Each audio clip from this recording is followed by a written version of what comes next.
Bakay thu tep sa hobang yin ni tin thil so akidang asana kun himte apul hazing tim dong them ni tinin aso zinge mang le tim go to say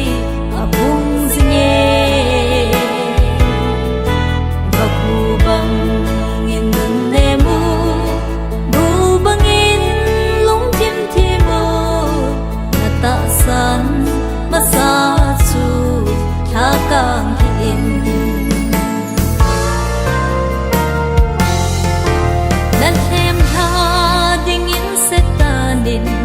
il gon lo pita anei nang malung ngai cha pi pen wa agom kom a veli singe sake pa kai ki tu ma bang iti ta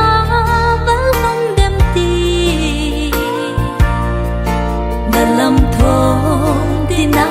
cha pang le singe im gao them ni tinin aso singe mang le tim gao to say apung singe aku bang in nun ne mo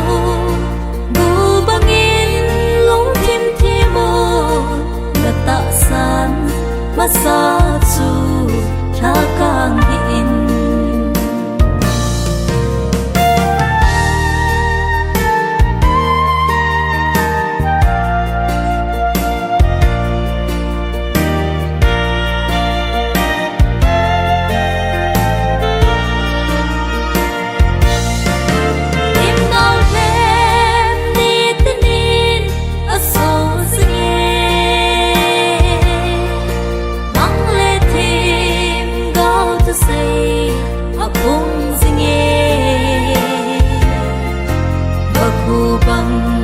in nun ne mo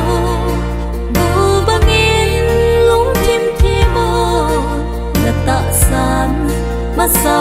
chu tha kang hin